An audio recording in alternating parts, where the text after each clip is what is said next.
네, 반갑습니다. 포스코홀딩스 주주님들. 자, 오늘 포스코홀딩스 1.2% 상승을 해주면서 마감을 했죠. 아주 기분 좋은 소식입니다. 자, 일단 추세는 제가 맨날 말씀드렸지만 121선 위에서 좀 단기적으로 상승 추세 잘 연출해주고 있고, 그리고 41선과 224일선을 앞두고 있는 지금 상승 추세가 조금 더 유지될 수 있다라고 말씀드린 바가 있고, 이제 수급 같은 경우에도 기관계에서 6일 연속 매수를 계속해서 들어와주고 있는 상태이기 때문에 수급 또한 좀 양호하다고 볼 수 있을 것 같습니다. 자, 그리고 최근 지수는 이제 하락 부분에서 더 위로 올라와 주지 못하는 상황이 나오고 있는데, 코스닥 같은 경우에는 755포인트 선에서 머물러 있고, 코스피 같은 경우에도 한번 회복했다가 지금은 약간 좀 횡보하는 모습을 좀 보여주고 있습니다. 그 와중에 이차전지들은 좀 잘 치고 나가주는 모습을 보여주고 있는데, 이러한 이유들을 오늘 영상에서 다뤄보도록 할 테니까 구독과 좋아요는 한 번씩만 눌러주시고 영상 시청해주시면 감사드리겠습니다. 자, 바로 본론으로 들어가서 말씀을 드리면, 자, 일단 지금 포스코홀딩스가 잘 나아가고 있죠.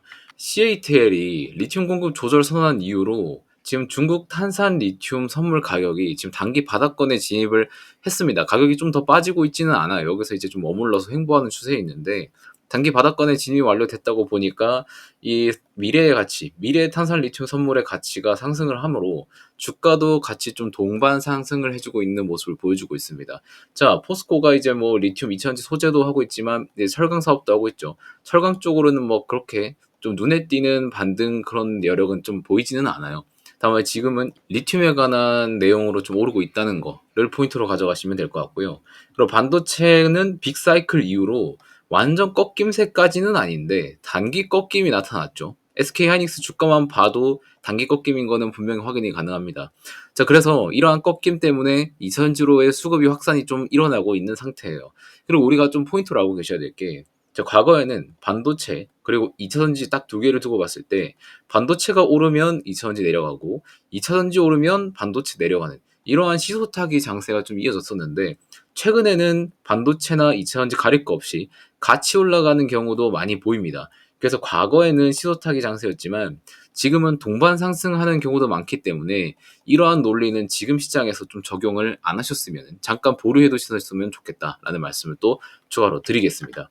자, 그래서 지금 포스코홀딩스를 좀 기술적으로만 좀 두고 보면 지금 8거래일 연속 상승 중이에요. 근데 단기적으로는 추세가 좀 꺾일 수 있다고 판단을 하고 있습니다. 왜냐? 우리가 아무리 좋은 주식이라고 하더라도 일직선으로 스트레이트로 상승하는 경우는 그렇게 많지가 않습니다. 간혹가다 있겠지만 이렇게 상승하는 경우에는 수급이 진짜 미친 듯이 몰린다거나 아니면은 그 종목에 대한 재료가 너무나도 좋다던가 그런 거 아니면은 수직 상승하는 경우는 잘 없습니다. 그래서 포스코홀딩스 같은 경우에도 8거래일 동안 잘 상승을 해줬지만 지금 오름 추세가 이때 3% 오르고 이때 6% 오르고 3% 오르고 이렇게 잘 올라줬었는데 점점점 상승폭이 줄어들고 있는 게 보이시죠? 그래서 점점 상승폭이 줄어들고 있다는 건 뭐냐면 이제 포스코홀딩스 쪽으로 들어올 수급 자체가 지금은 아직 많지 않다는 걸 의미하게 되는 거죠. 그리고 점점 주가가 상승할수록 추가적으로 더 밑에서 받쳐서 매수할 그런 수급 자체가 약간은 좀 힘에 딸린다는 의미이기 때문에 단기적으로 하락 조정이 나올 수 있는 구간이다라는 거는 여러분들이 좀 캐치를 하고 계셔야 될 것 같다라고 말씀을 드리겠습니다. 그래서 이거는 주가적인 측면에서도 이러한 추세적인 부분들 반영을 할 수 있지만, 사실 엔비디아 같은 경우에도 시장에서 주식을 매도했었던 이유가 이런 연간 성장률이 둔화됨이 보이니까 상승 추세가 꺾이는 게 보이니까 시장에서 매도를 했던 거죠. 그래서 국내 반도체 꺾임 또한 HBM 이후에 이것보다 더 시장을 놀래킬 만한 뛰어난 큰 재료가 없었기 때문에 반도체도 엔비디아 따라서 약간 좀 꺾이는 모습을 보여주고 있다라고 좀 판단을 하시면 될 것 같습니다. 반도체야 HBM 이후에 또 추가적인 또 혁신을 이루어 줄 만한 그런 어떠한 재료가 나오면 거기에서 추가 상승은 가능하겠지만 그런 재료가 점진적으로 더 나아주지 않기 때문에 지금 상승을 잠깐 멈추고 있다라고 보시면 될 것 같습니다. 이거는 사업적인 부분이나 주가적인 부분이나 다 똑같이 적용이 된다는 거는 여러분들이 알고 계시면 될 것 같아요.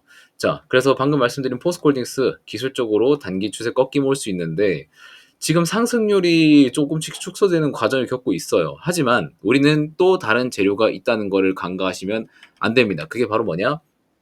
코리아 밸류업 지수 편입 후보로 지금 포스코홀딩스는 선정이 되어 있는 것처럼 보입니다. 기관에서 그렇게 이야기를 했어요. 그래서 오는 24일 내일이죠.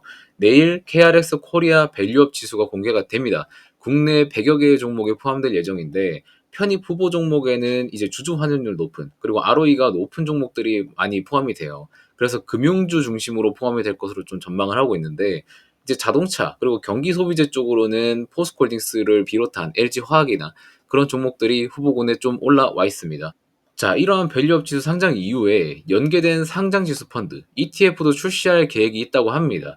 자, 그래서 이러한 지수 편입이 될 경우에는 장내 추가 자금 유입이 기대되는 부분이죠. 이것 때문에 추가로 주가가 올라갈 수 있는 그러한 재료로 사용될 수 있다라는 거 아셔야 되고, 근데 다만 이런 수급의 집중 같은 경우에는 연속성은 부재할 수 있어요. 단기 반짝 상승은 가능한데 이 밸류업 지수에 대한 포함된다는 그런 이유만으로 추가적인 상승을 연속적으로 계속 올라간다는 것은 약간은 조금 부담스러운 부분이 있다.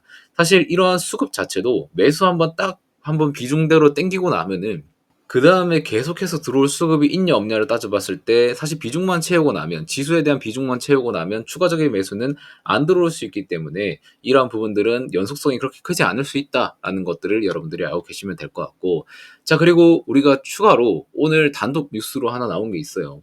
지금 11월부터 기관 그리고 외국인 같은 경우에도 공매도 상환 기간이 90일 안에 이루어져야 된다는 뉴스가 떴습니다. 그래서 뭐 기울어진 운동장을 개선하겠다 뭐 이런 뉴스가 나왔는데 밑에 내용을 좀 같이 살펴보시면 오는 11월부터 기관과 외국인도 개인과 마찬가지로 대차 거래할 때 공매도 칠 때 최초 상환 기간을 90일 이내로 제한을 하게 된다. 근데 이게 연장이 또 되죠. 근데 연장은 총 12개월을 넘길 수가 없다. 이 90일 포함해서 알파로 땡긴 게 총 12개월을 넘길 수 없습니다. 그래서 공매도를 딱 치는 순간 그 뒤에 최대 1년 뒤에는 무조건 상환을 해야 된다라는 말입니다. 자, 그리고 보통 이런 공매도 같은 경우에는 증권사나 아니면 다른 개별적인 주식 대여자한테 빌려서 치는 거거든요. 그 공매도의 공짜가 빌 공짜잖아요.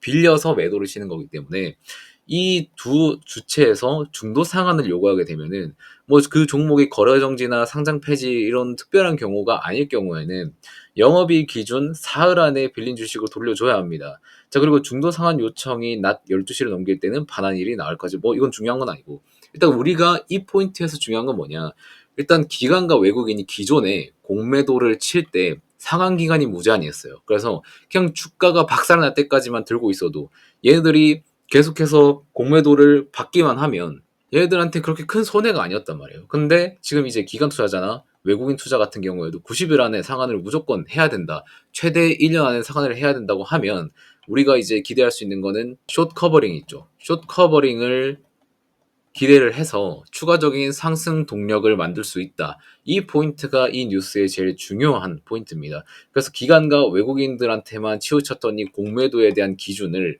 개인 투자자들이랑 같이 맞추면서 이제 동일선상에서 출발을 할 수 있다라고 보시면 될 것 같습니다. 그래서 오히려 예전보다 쇼커버링이 더 자주 나올 수 있는 상황도 연출이 될 수 있겠죠. 이러한 부분들은 여러분들이 잘 캐치를 해 놓으셔야 된다. 아주 좋은 호재죠. 이거는 굉장히 잘했다고 봅니다. 그래서 결론은 뭐냐? 일단 오늘 말씀드린 내용의 결론은 일단 내일 있을 밸류업 지수 편입 이벤트로 인해서 주가가 반짝 상승 가능성은 있긴 하지만 이러한 모멘텀이 지속적인 상황에 나올지는 이제 시장 참여자들의 결정에 따라서 이제 추가 상승이 나올지 아니면 평이하게 플랫하게 갈지 아니면 하락이 이어질지가 나오겠죠. 그래서 일단 지수 편입이 된 뒤에 시장 분위기를 한번 살펴봐야 될 것 같다라고 한번 말씀드리고, 그리고 지금까지 이 시장에서 밸류업에 대한 반응은 그렇게 긍정적이거나 드라마틱한 반응으로 받아들여지진 않았어요. 근데 해당 이벤트로 나오는 변동성은 좀 유의해서 여러분들이 접근을 해야 될 것으로 좀 보이고, 다만 좀 특별한 건 뭐냐면 과거 밸류업 정책 같은 경우에는 이제 기업에서 알아서 좀 해라 약간 이런 거였는데,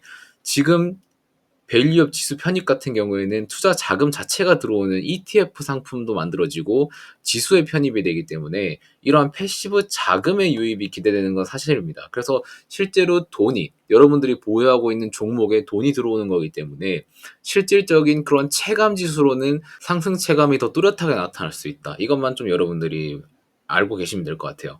자, 그래서 기술적 추세, 포스코홀딩스의 기술적 추세 같은 경우에는 단기 상승 추세에 진입은 했다.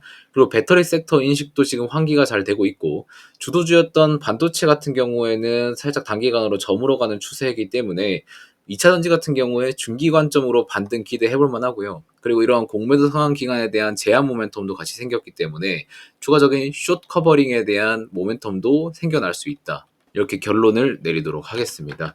자, 그래서 제가 여러분들한테 지난 영상에서 계속 말씀드리고 있어요. 장중 실시간 대응 서비스라고 해서 제 영상을 촬영해서 여러분들한테 정보를 이렇게 맨날 드리잖아요. 오늘 같은 경우에도 지금 영상이 아마 한 5시 좀 넘어서 올라갈 거예요. 그래서 지금 장이 다 끝난 상태에서 여러분들한테 이렇게 브리핑이 되기 때문에 장 중에 발생하는, 심지어 오늘 공매도 같은 경우에도 이것도 장 중에 발생한 이벤트란 말이죠. 그래서 이러한 이벤트들을 여러분들한테 실시간으로 전달을 해주기 위해서는 장 중에 제가 메신저든 어떤 뭐 수단이라든지 여러분들한테 전달들이 그런 것들이 필요하다고 생각을 좀 했어요. 그래서 포스콜딩스만 이야기하는 그런 텔레그램 단방향으로 전송하는 거, 아니면 문자 발송을 할 예정인데, 참여 인원에 따라서 유동적으로 좀 운영을 할 예정입니다. 참여 인원은 모두 초대 예정이고요. 추후에 저도 이러한 서비스들을 유료로 여러분들한테 제공을 해드릴 예정이에요. 그런데 여러분들이 제가 이런 상품 열었으니까 가입해주세요 라고 하면은, 물론 유튜브를 보면서 저한테 신뢰를 쌓으신 분들은 한번 가입을 해서 경험을 해보실 수 있겠지만, 사실 제가 여러분들한테 제공드리는 이러한 서비스들을 여러분들이 직접 경험을 해보고 유용하다고 느껴야 유료 서비스를 가입하지 않겠습니까? 그죠? 그래서 제가 이러한 경험들을 여러분들이 한번 해볼 수 있게 경험치 목적으로 한 1에서 2개월간 무료로 운영을 할 예정이에요. 그래서 유료 서비스 운영 전에 여러분들이 만족하실 만한 저의 실력을 여러분들한테 먼저 보여드리겠습니다. 저는 자신 있습니다. 그래서 이런 실력을 보시고, 이거 되게 괜찮다. 내가 장중에 주식 매매를 잘 못하고 여러 가지 이슈를 찾아보기 힘든데 이런 서비스를 이용하면서 내가 여기서 매수를 들어가 볼만 하겠구나. 여기서 얘기해주는 내용들이 지금 시장에서는 어떻게 반영이 되고 있구나. 이런 것들을 다 여러분들이 그때 필요한 시간대에만 받아보시면서 주식을 운용할 수 있는 그런 창구가 될 수 있다고 생각하기 때문에, 제가 우선 여러분들한테 먼저 저의 실력을 먼저 보여드리고, 추후에 만족하신 분들은 유료로 전화해서 가입을 해서 이용을 해보시고, 만약에 이거 뭔가 무료 서비스라서 해봤는데 뭔가 도움이 안 되는 것 같다 하시는 분들은 그냥 1, 2개월 정도만 한번 경험해보시고 안 하시면 되는 거예요. 그래서 여러분들한테 손해볼 게 전혀 없다라는 말씀을 드리겠고, 지금 67명가량 신청을 해주셨어요. 그래서 100명 이상 신청하시면 텔레그램 쪽으로 운영을 할 예정이고, 만약에 100명이 안 될 경우에는 문자로 운영을 할 예정입니다. 그래서 이번 주 안에 마무리를 좀 해서 집계를 해서 좀 공지를 드리려고 하니까, 관심 있으신 분들은 아래 번호로 많이 신청 부탁드리겠고요. 그래서 제가 이러한 서비스를 어떻게 운영하는지 여러분들한테 예시를 좀 작성해서 보여드렸었는데, 이거는 지난주 금요일에 작성을 해서 말씀드렸었던 거예요. 이렇게 시간대별로 여러분들한테 보내드릴 내용을 작성을 해서 한번 브리핑을 드렸었는데, 지금 내용은 좀 스탑해서 한번 읽어보시면 좋을 것 같고요. 이건 지난 내용이기 때문에 이번 영상에서는 읽어드리지는 않을 거고, 스탑해서 한번 살펴보세요. 자, 그리고 오늘 여러분들한테 어떤 내용을 좀 전달드리면 좋을까라고 생각해서 작성을 해봤습니다. 23일 오늘 따끈따끈한 브리핑이었고요. 장 시작하면서 최근에 시장에서 2차전지랑 반도체가 시속 게임은 많이 줄어든 편으로 보인다. 자, 지금 반도체가 오른다고 해서 2차전지를 굳이 매도해야 할 이유는 되지 않는 분위기가 연출되고 있고요. 그래서 지금은 반도체랑 2차전지 vs 바이오 느낌으로 가고 있지만, 바이오는 여전히 강합니다. 왜? 금리나 수혜를 굉장히 크게 받는 섹터이기 때문에 바이오는 강할 수밖에 없습니다. 자, 그래서 장 전의 분위기를 한번 이렇게 읽어드렸었고, 한시 같은 경우에는 점심 이후에 SK하이닉스가 3%가량 상승이 나와줬었어요. 그런데 에코프로 그룹주 중심으로도 강한 반등이 연출되고 있는 상황이기 때문에 이러한 시소 원리가 지금 적용이 안 되고 있다라는 거를 한번 시사해드렸고, 그리고 지금 2차전지랑 금리나 모멘텀 같은 경우에도 지금 유효합니다. 그래서 배터리셀, 제가 예전에 영상에서 말씀드렸는데 2차전지가 반등이 오면 배터리 셀 기업 쪽으로 먼저 오고 그 다음에 소재 쪽으로 올 것이다 라고 말씀을 드렸어요. 아마 지금까지 꾸준히 영상 보신 분들은 기억을 하실 겁니다. 일단 배터리 셀 쪽으로 기본적으로 호재가 있었기 때문에 셀부터 들어간 다음에 그 다음에 소재가 올라올 것이다 라고 말씀을 드렸어요. 그래서 오늘 배터리 셀 기업 같은 경우에는 약간 보합권이나 좀 하락하는 분위기였는데 소재 종목 쪽으로는 상승이 오늘 좀 많이 나와줬었던 날입니다. 그래서 오늘 배터리 셀 기업 우선 상승한 뒤에 소재 종목으로 순환매가 진행 중으로 판단이 된다. 그래서 여러분들이 포스코홀딩스를 잘 보유하고 계시면 될 것 같다라고 좀 브리핑을 적어봤고요. 그리고 오늘 장마감하고 나서도 이제 외국인이랑 기관 투자자 수급은 지금 6일 연속 매수세 유지하고 있다. 다만 기관 투자자의 규모가 매수 규모가 서서히 줄어드는 양상을 보이기 때문에 단기간 조정은 좀 염두에 두고 계셔라. 그리고 우리가 다음으로 봐야 될 거는 224일선과 40만 원 돌파가 핵심이라는 것을 좀 명심을 했으면 좋겠다라는 이러한 내용으로 여러분들한테 오늘 어떻게 말씀을 드리면 좋을지 작성을 해봤습니다. 그래서 여러분들이 신청을 해서 만약에 이런 서비스를 받아보시면 이러한 내용 중심으로 여러분들한테 제공을 해드릴까 지금 고민 중에 있습니다. 그래서 이 내용에 대한 서비스가 한 1, 2개월 정도 이루어질 건데 무료로 한번 이용해 보시고 싶은 분들은 아래 번호로 연락 주시면은 제가 순차적으로 안내 도와드리도록 하겠습니다.